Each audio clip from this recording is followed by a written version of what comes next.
Hvad så Kenny? Hvad så Kasper? Du er blevet klippet. Det er dejligt. Det ser sækkelig skarpt ud. Har du set, at vi har fået lavet stafferingssæt, Kasper? Jeg har godt set det, Kenny.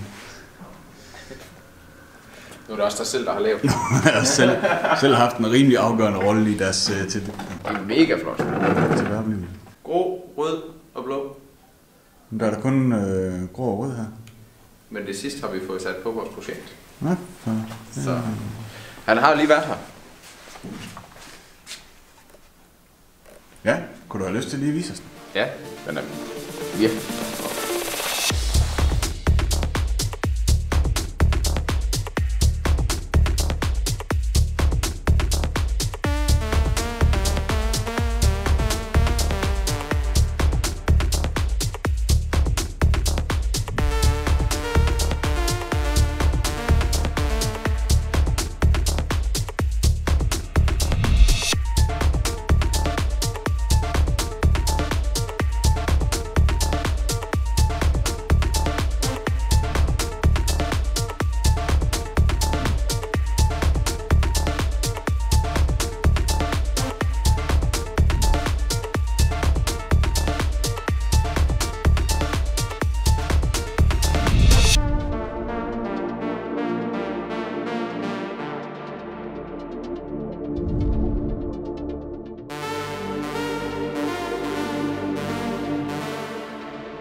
Og det hele bliver noget, man kan købe.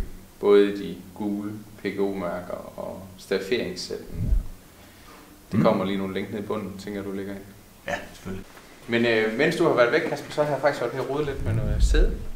Jamen, jeg skulle til at sige, at vi skal da til at have sæde på, skal vi ikke det? Jo. Jeg har gjort det lidt klar her. Du har lavet specielt sædetræk. Selvfølgelig har jeg det. Men det specielt. Ja. Er det ikke flot? Jo, da. Så med blå syninger. Der er ikke et øjetegn. Og så nummer 04, fordi det jo er vores vinterprojekt, nummer 4. Ja. Så det tænker jeg egentlig, vi skal... Hvad er det der for nogle remme, du har sat på derinde? Er det sådan, du kan termokanden med? Det var ellers en god idé, også. Der har jeg lige en overraskelse lige her, når vi er færdige med at sætte sæde på. Der er noget, man kan vinde. Ja, det snakkede du om i sidste afsnit. Jamen, lad os se, du får sætte sæde på, så tager vi det bagefter.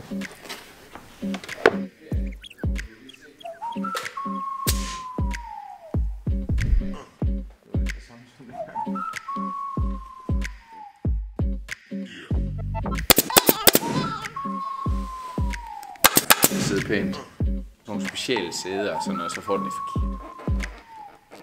Men du kan godt se, at hvis du trækker alt for meget, så kommer speedlinen også til at stå forkert.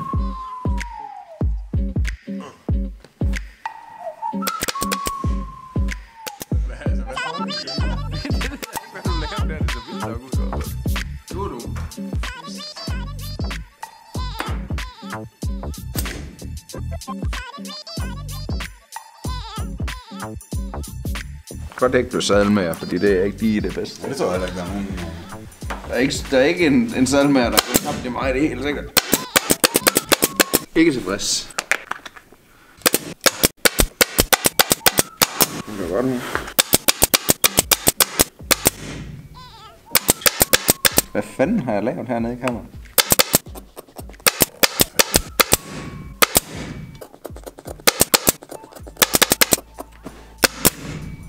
Så var han der. Altså meget kan man sige om, at du fuldklipser satan nede med, når du klipser sådan noget. Det sidder helt vejen rundt. Skal de også. Men det er fordi, det er lidt sjovt at skyde de her klips i, synes jeg. A few moments later. Og lige nogle steder, der ikke var helt fyldt med klips. Der mangler lige. Der kan lige glemmes en ind der, hvis du lige... Jeg synes, den er blevet så fed. Ja, den er mega flot. Ja, den er virkelig blevet flot. Og jeg synes, de er mega fine til en staferinger. Vi har snakket lidt om, at det der youtube.com /speedline op på bagskjold her, at det får vi lige lavet i den der neongule også. Ligesom nu vi har lavet det her PGO og på. Den kommer man også til at købe i den farve der. Ips, så det bliver lige skiftet ud. Hvad mangler vi? Du har lavet noget nede under sædet, Kent. Lad os lige prøve at se det. Var det sådan, man kunne have termokanden med, eller hvad var det? Det kunne man selvfølgelig også bruge til, ja. Men nu var det tænkt til, at den der, den kunne hænge i sædet. Man kan selvfølgelig også bare lægge den ned under sit sæde, hvis man vil have sådan en. Ja, hvad er det, vi snakker om nu?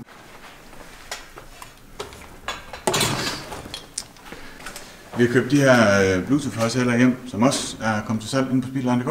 Og det er noget med, at der bliver en konkurrence, Kent. Ja, man kommer til at kan vinde sådan en Bluetooth-højttaler, hvis man deltager, som du nu siger, man skal deltage. Ja. Så hvis man synes, det var en fed idé at have sådan en til at ligge under sædet. Ja, altså nu er det jo ikke nogen soundbox. Men det spiller okay, og det, man kan høre musik på farten. Så kan man lige tage den med. Ja, og ned foran grillen, og hvad har vi ellers? Og så har vi jo lavet det her fine laderstik nede i kassen, som er tiltænkt til den, så den kan lade. Så har jeg lige lavet sådan 2 beslag heroppe, som de der, de kan sidde i. Det behøves man jo heller ikke gøre. Jeg synes bare, det var lidt smart. Ja, det kan godt ligge deroppe. Har jeg lige fået strammet dem rigeligt, dem her, Kasper? Du kan godt lide en stram stik. Ja. Og så er der også stadigvæk plads til, at kædelåsen kan ligge nedenunder. Sådan en forbandet fin Abus-lås der. Så kan den godt lige ligge nedenunder. Perfekt. Og den giver vi selvfølgelig også, den følger med maskinen. Det gør højtaleren selvfølgelig også. Fed. Skal vi lige fyre op i? Ja, det er smart. Tema-melodien for Vinterprojekt 2021. Ja, det er lidt fedt, det synes jeg. Ja, det er lidt sejt. Vi holder ned foran grillen. Det skal der nok være nogen, der bliver rigtig træt af.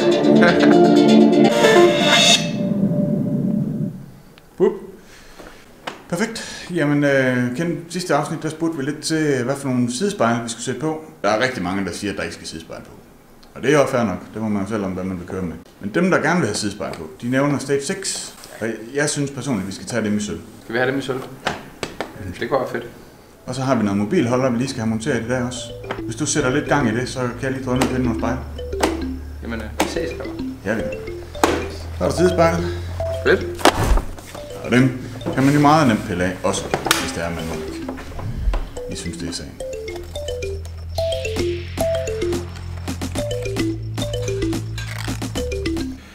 Så har vi muligheden for at slive den her skrå.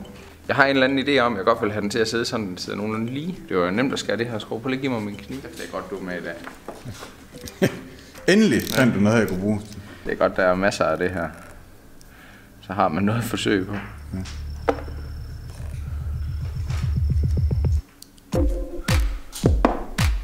Det værste tilfælde, så skal vi bare have et nyt fyrskjold. Det vil være lidt.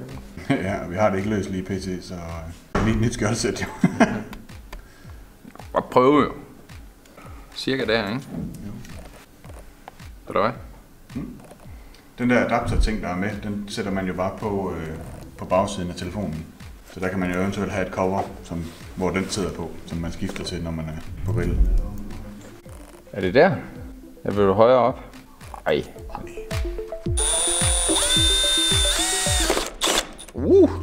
Det var ikke det. Kom nok lige til at riste dyrt lidt.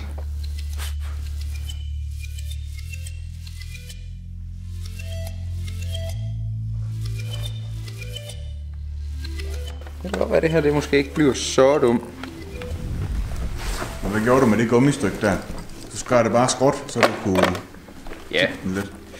Det kunne jeg da godt gå hen og blive lidt småglad af ved det her.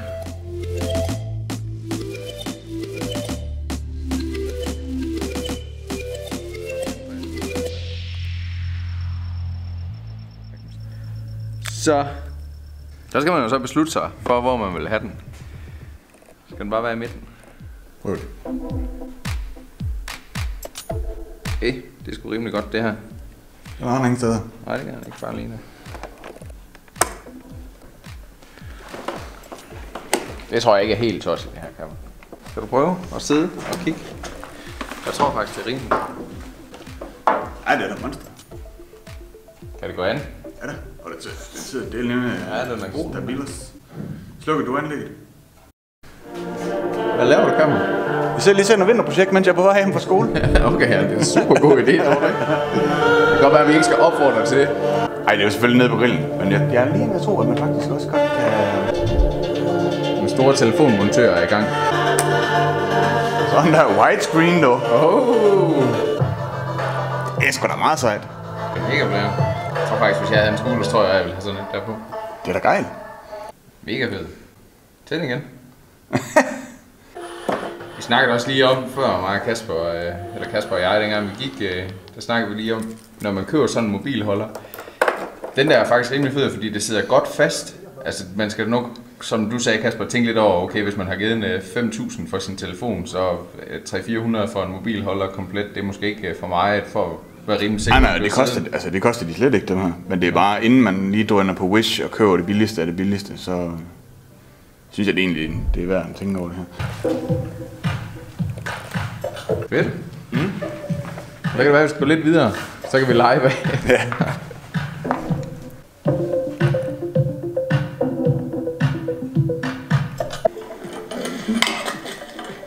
Jeg synes, det er sådan okay højt.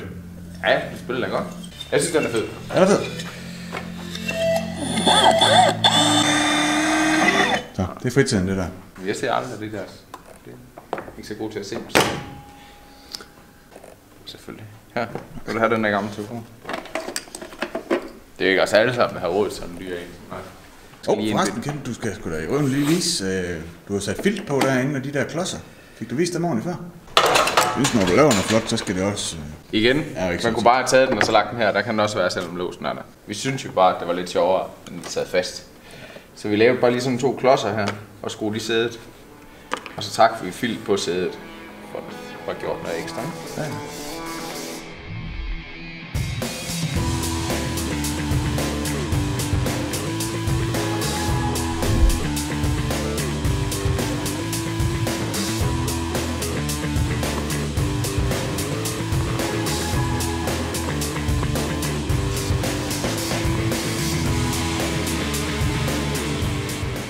Og du gik i gang med at kigge på sidespejl?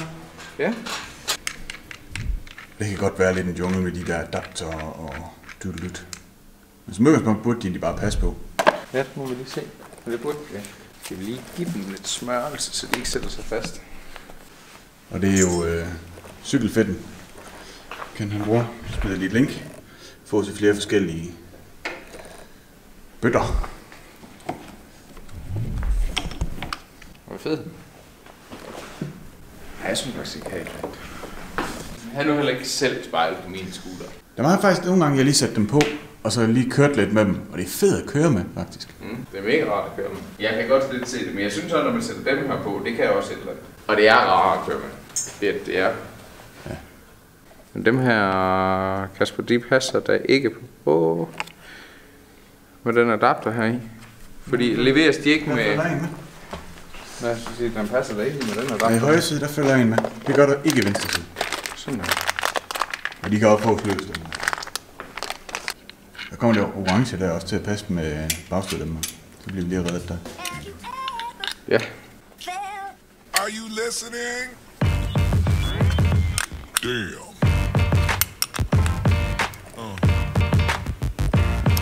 Yeah. Yeah.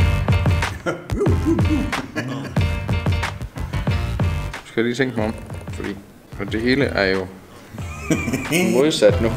Ja.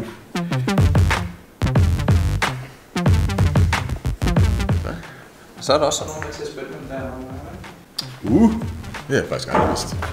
Ja, så man kan spænde dem her, så de ikke er øve, ikke? Ikke have øve.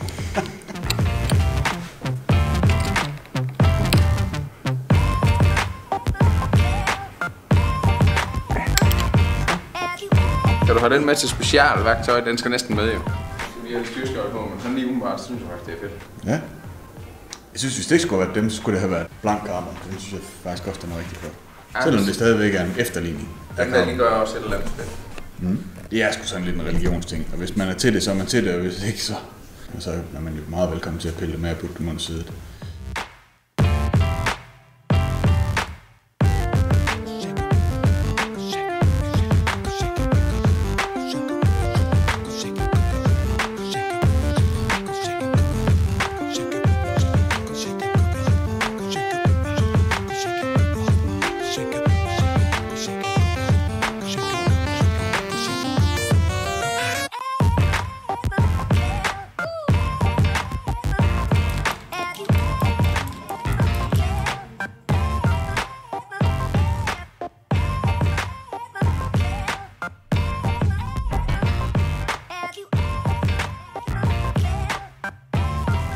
Så fik vi lige malet dækskrift op. Ja, det går rigtigt.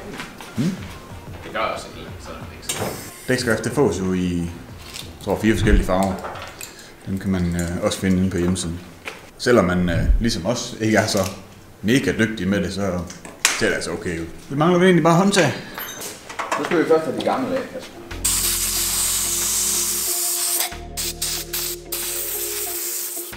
Så.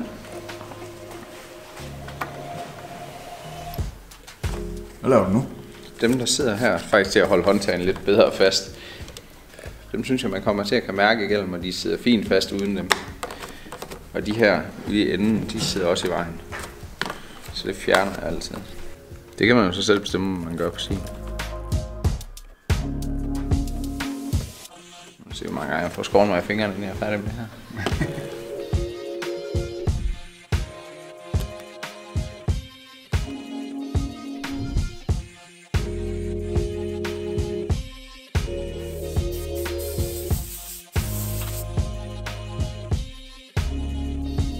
Vi har haft styreender på. Det havde bare kompensere lidt for, at de er for lange. Nu skal vi det. Nu blev vi jo lige enige om, at vi skulle have nogle styreender på. Ja. De er lidt lange i, de er faktisk rigtig fede, de her. Men der bliver bare sådan en... Ja. Så jeg tænker, at hvis vi sætter styreender i, så kan det lige hjælpe lidt med at styre det sidste, der er tilbage af håndtaget, ikke? Og der skal jo så skæres huller i enderne af dem her. På sådan en her, så er gasrullen. Den skal der lige laves et større hul i. Der er man nødt til lige at fjerne noget af det plastik her. Det kan man enten skære med en kniv, eller fræse det væk, eller bruge en boremaskine. A few moments later.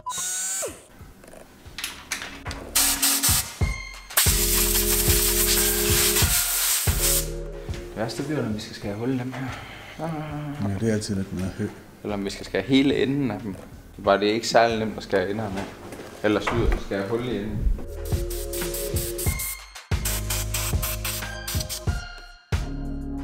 Se, det er lige en lang ende. Faktisk passer rigtig godt, hvis man bare lige skærer den ende der af. Det kan godt være, at vi bare skal prøve at skære det hele af. Det ser fedt ud. Det er simpelthen ikke nok, det her. Det er også smart, fordi det blev virkelig ikke særlig pænt. Det er nok, at vi skal have nogle nye nu. Har vi nogle nye?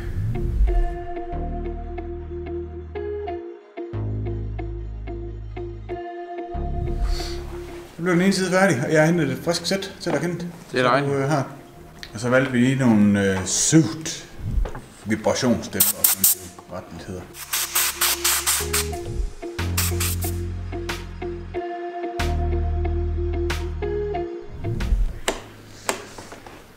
Nej, men jeg synes ikke, det er det dumt.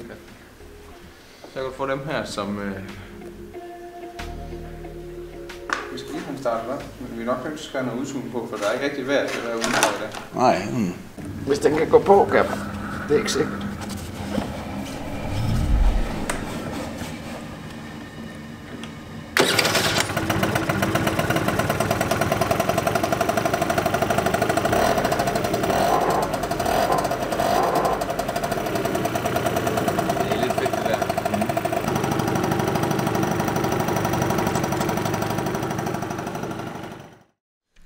Så fik vi lavet første opstart, Kent. Ja, så blev den startet. Der er ikke så meget specielt i det, når den bare er lovlig, men det er jo altid fint, når man lige får fyldt benzin, olie og så videre på. Ja. Den startet op. Der skulle være en konkurrence, hvor man kunne vinde sådan et anlæg, ikke? Ja, for fanden. Der er 3 forskellige. Vi har den, vi har brugt til vores projekt. Den hedder 425. Og så er der 525, og en, der er en lille smule mindre end den, vi har brugt. Der hedder 410. Lille bonus inde på den der 410, det er, at den er faktisk allerede udgået i den blå, og er kommet i orange i stedet for. Når man nu ikke kan finde den inde på hjemmesiden i blå, så er det altså derfor. Men for at vinde, Kasper? Ja, man skal gå ind og se den produktpræsentation, vi har lavet. Den linker vi til nede i beskrivelsen. Så den skal man gå ind og se, hvad for en kunne man tænke sig at vinde. Og så skal man komme tilbage til den her video og skrive i kommentarfeltet, hvad for en man godt kunne tænke sig. En lille smule kringlet, men I må arbejde lidt for det den her gang. Ja, så man går ind og ser den video, du har lavet omkring højtalere, og går tilbage på den video med vores projekt, og skriver derinde. Yes. Og så er man med. Det er da meget simpelt. Hvor svært kan det være? Ja. Jamen, Ja, næste gang vi kommer, der skal vi... det tænker vi lige skal ud og have ud og trille en lille tur. Og så nærmer tiden sig jo til, at vi skal til at have trukket en vinder. Ja, jeg er meget heldig. Ja, det er sådan heldig. Jeg håber virkelig, det er en, der passer på den, og er glad for den, og får den brugt lidt. Og Jamen, det er der i hvert fald at håbe på. Skal vi ikke bare sige, at vi ses næste gang? Jo, lad os gøre det. Vi ses igen. Ses. Tak for nu.